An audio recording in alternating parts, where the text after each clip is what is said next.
Bismillahirrahmanirrahim. Alhamdulillah. Salatu wassalamu ala Rasulillah wa ala alihi wa sahbihi wa man walah. Wa la haula wa la quwwata illa billahil aliyyil azim. Insyaallah hari ini kita akan membahas terkait dengan tema hadis ahad sebagai hujjah atau sebagai dalil, sebagai dasar dari masalah akidah dan masalah hukum, ya.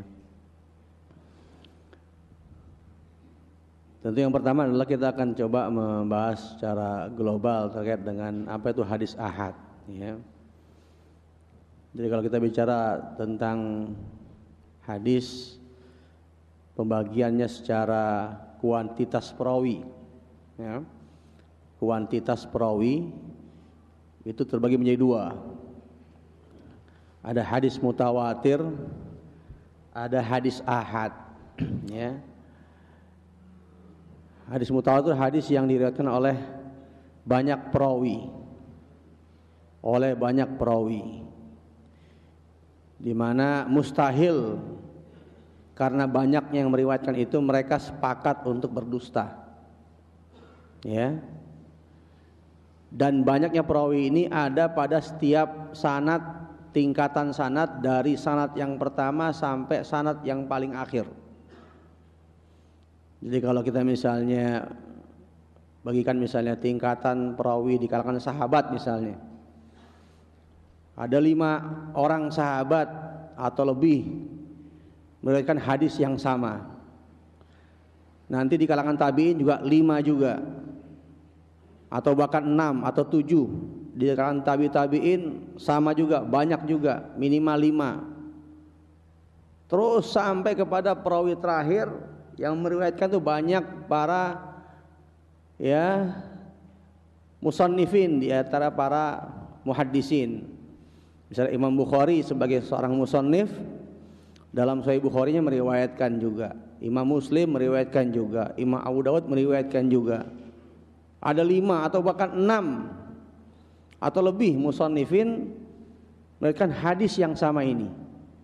Maka ini namanya hadis mutawatir. Karena apa?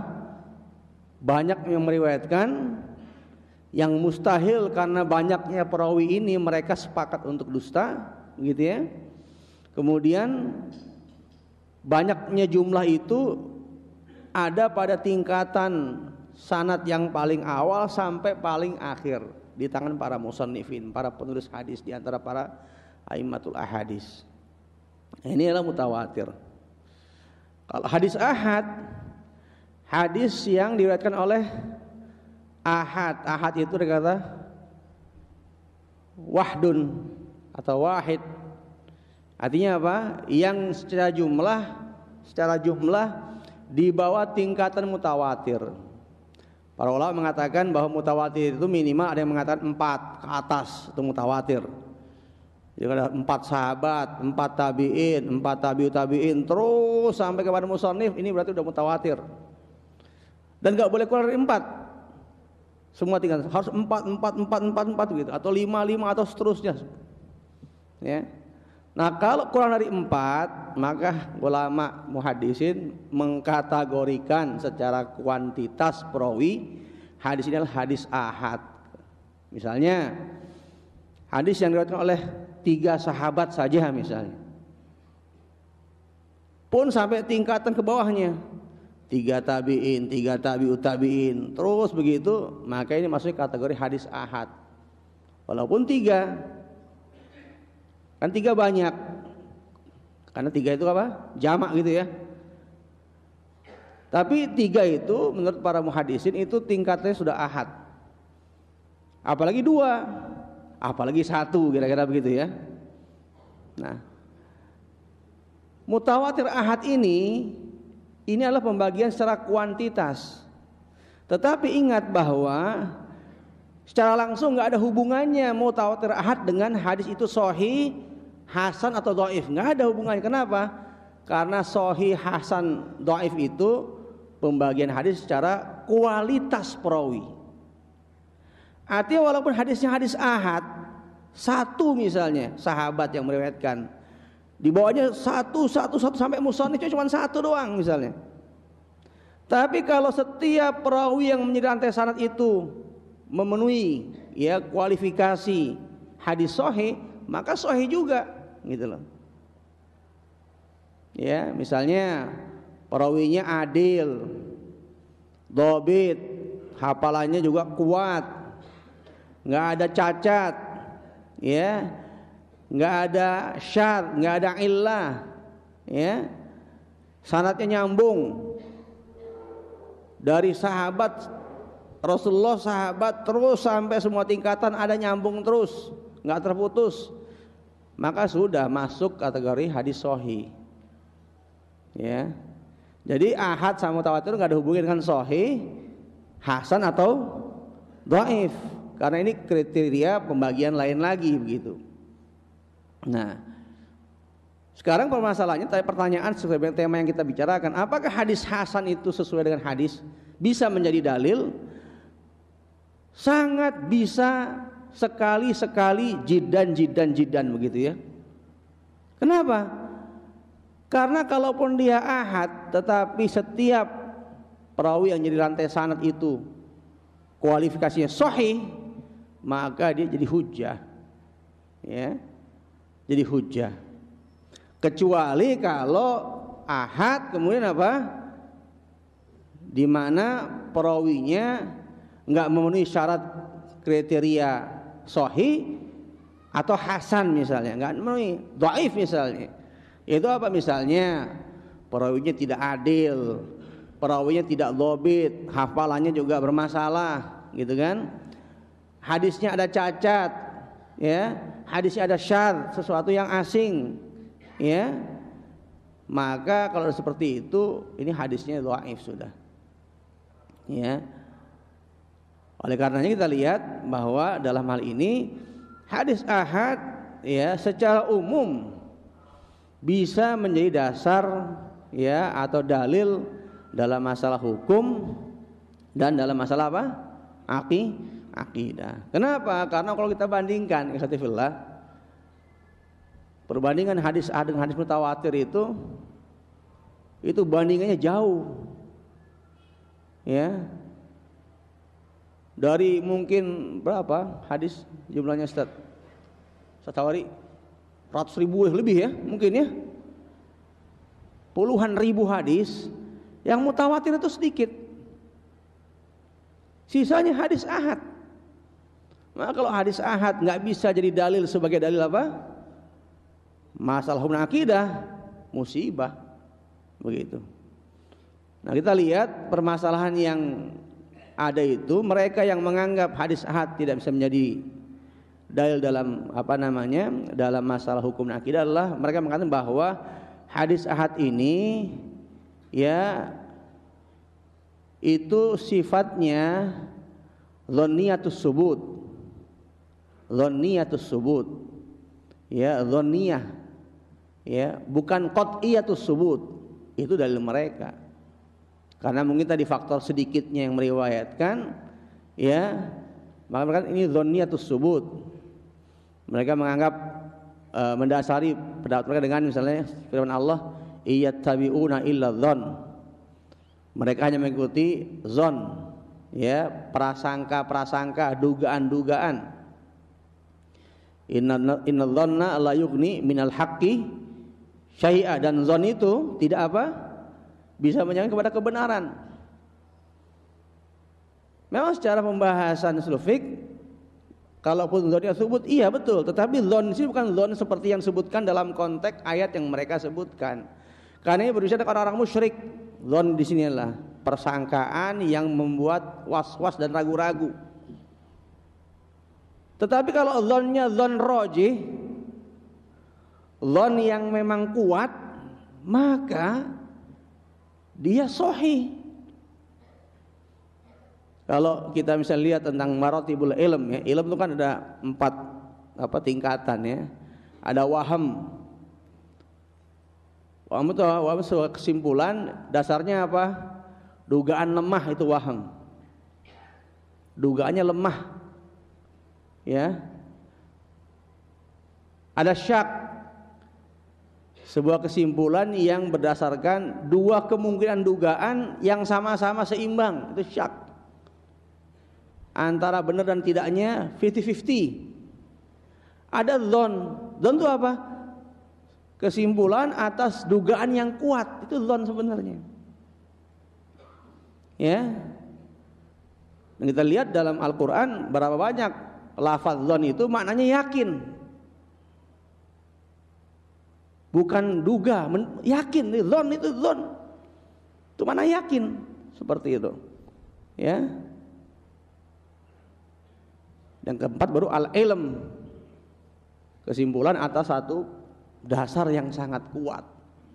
Nah, oleh karena itu kata bahwa ya, terkait dengan hal ini bahkan hadis ahad ya itu bisa menjadi dasar dari hukum dan akidah. Kita lihat beberapa misalnya pendapat para ulama ya terkait dengan masalah ini. Ya. Ibnu Hajar Al-Asqalani rahimahullah misalnya dalam Fathul Bari mengatakan begini, bahwa sungguh sudah terkenal di kalangan para sahabat dan tabi'in bahwa hadis ahad itu tidak ditolak sebagai dalil, ya.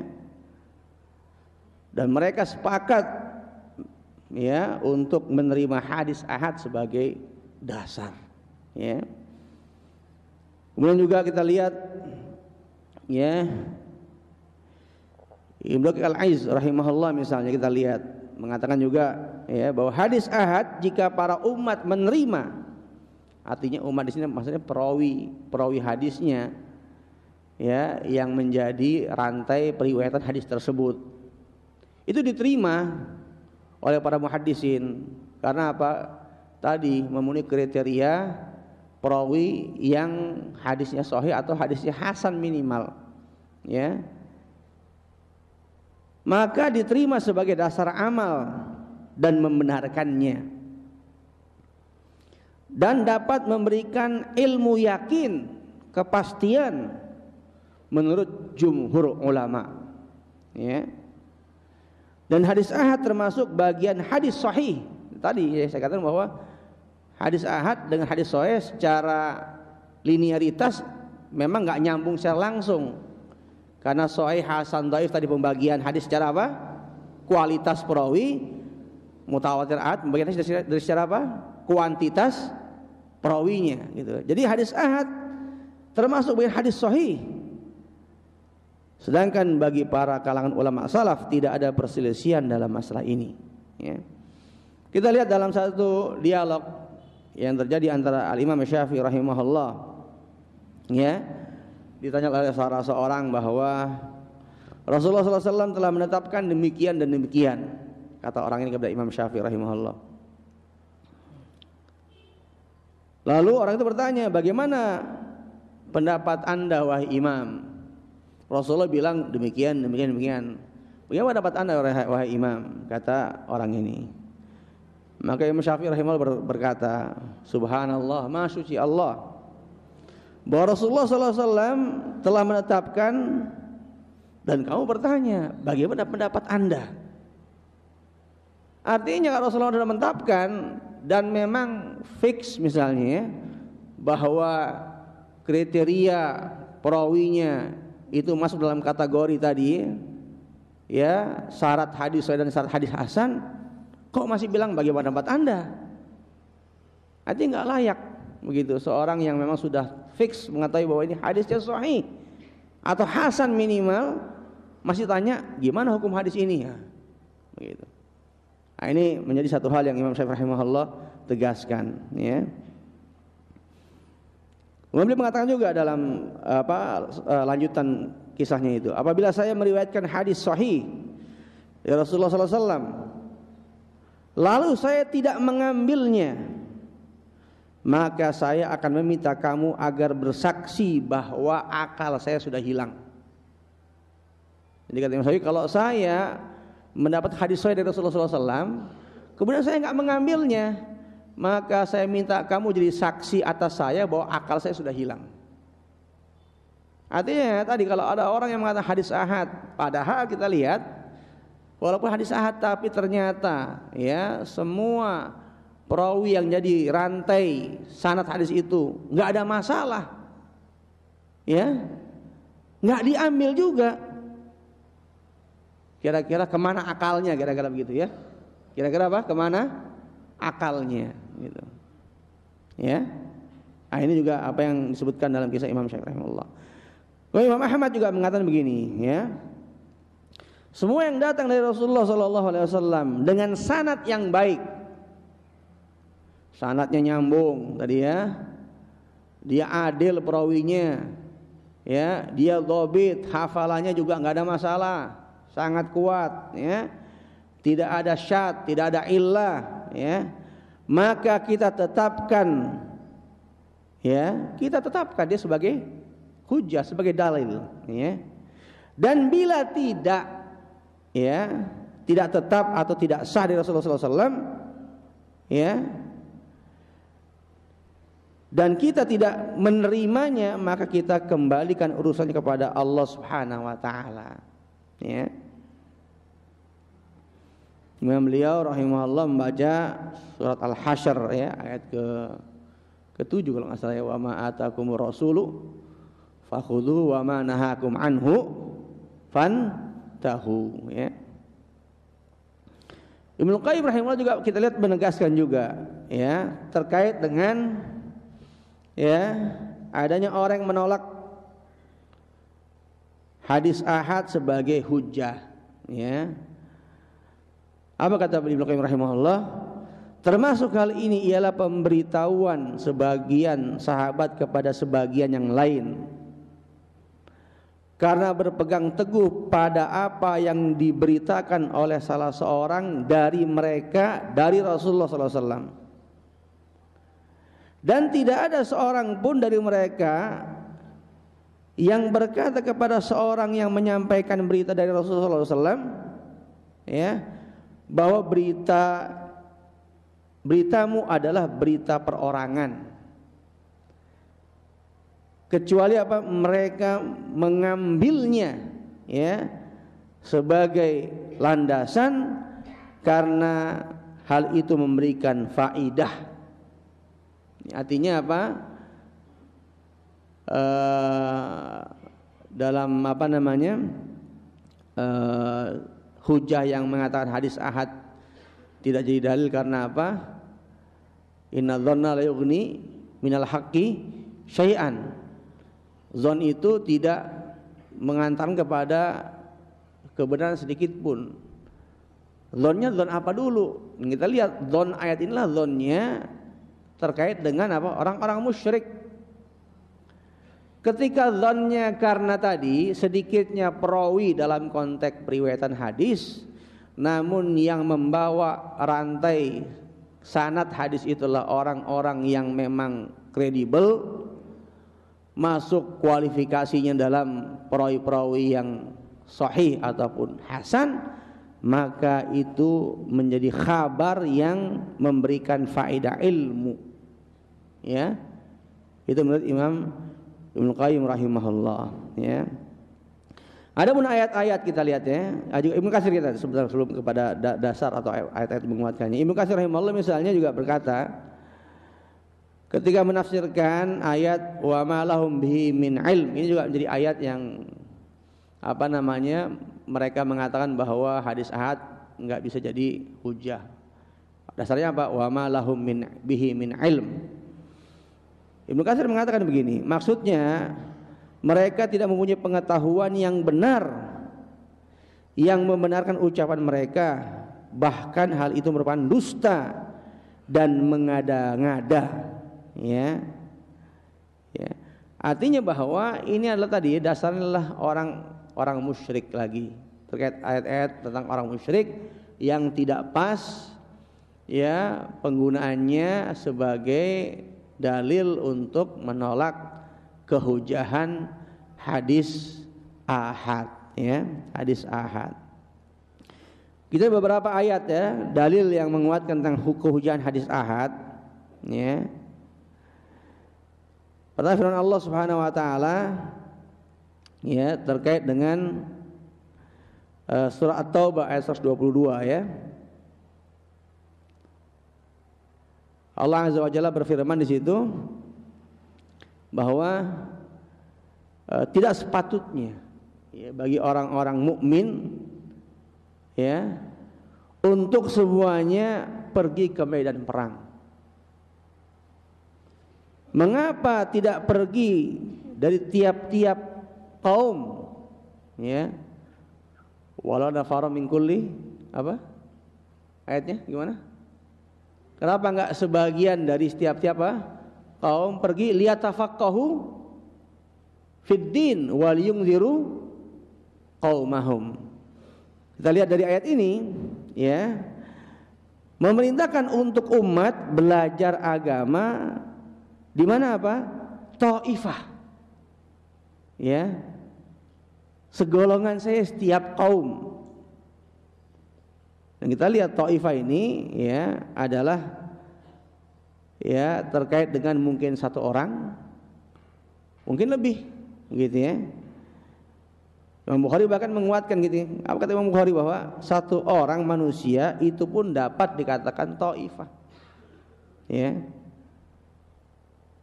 Ya sehingga kalaupun satu orang perawi saja ya pada setiap tingkatan periwayatan tetapi dia adalah ya memenuhi kriteria perawi yang sahih ataupun yang hasan, maka bisa diterima.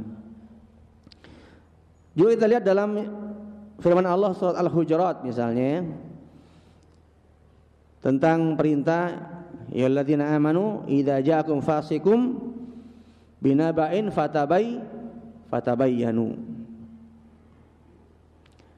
Kita lihat dalam beberapa qiraah ya, fatabayyanu itu disebutkanlah fatashabbatu, artinya berhati-hatilah. Maksudnya apa? Ini menunjukkan atas kepastian dalam menerima hadis seorang yang terpercaya. Dan itu tidak membutuhkan kehati-hatian. Artinya kalau orang yang terpercaya, antum menerima hadis dari orang yang thiqah misalnya, tentu nggak butuh kehati-hatian. Ya, apalagi hadisnya tadi secara sanad nyambung terus. Setiap rantai sanadnya orangnya thiqah. Maka terlepas dari hanya satu perawi atau dua atau kurang dari standar perawi mutawatir, maka itu menjadi hujjah yang sangat kuat ya, seperti itu. Dan juga hujjah dari hadis Rasulullah SAW misalnya kita lihat yang menguatkan bahwa hadis ahad ya bisa menjadi hujjah dalam masalah hukum dan akidah. Disebutkan dalam hadis Imam Bukhari ya dari Abdullah bin Umar radhiyallahu anhu,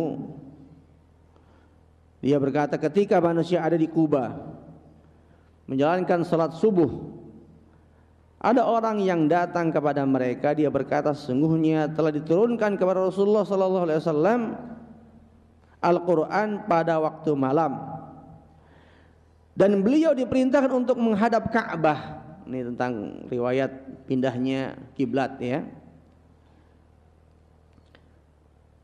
Jadi mereka diperintahkan untuk apa? Menghadap Ka'bah. Maka mereka menghadap Ka'bah dan wajah mereka sebelumnya menghadap ke Syam, itu ke Baitul Maqdis ya. Kemudian beralihlah mereka menghadap Ka'bah. Hadis riwayat Al-Bukhari.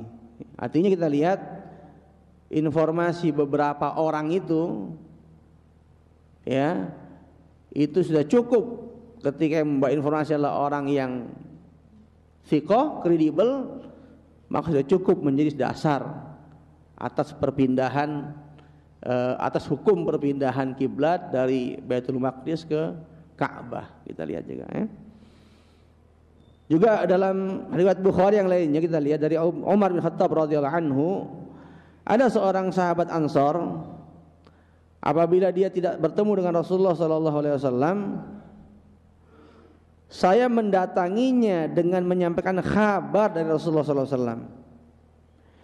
Bila saya tidak hadir, maka orang tersebut datang kepada aku membawa kabar dari Rasulullah sallallahu alaihi wasallam. Artinya Bapak, ketika tidak ada pendampingan dari Umar, maka dia langsung mengkhabarkan atas apa yang diterima dari Rasulullah sallallahu alaihi wasallam. Artinya kita lihat peristiwa di atas memperlihatkan kepada kita bahwa satu orang saja dari kalangan sahabat sudah cukup, ya, untuk menerima hadis yang disampaikan oleh satu orang dalam urusan agama, baik hukum maupun akidah.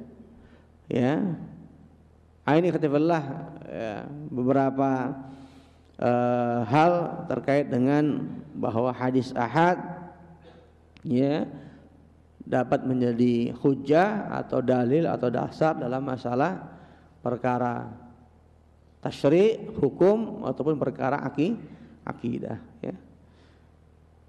Itu mungkin beberapa hal yang bisa disampaikan. Wallahu a'lam bishawab. Sallallahu ala nabiyina Muhammadin sallallahu alaihi wasallam. Subhanakallahumma bihamdika asyhadu an la ilaha illa anta astaghfiruka. Assalamualaikum warahmatullahi wabarakatuh.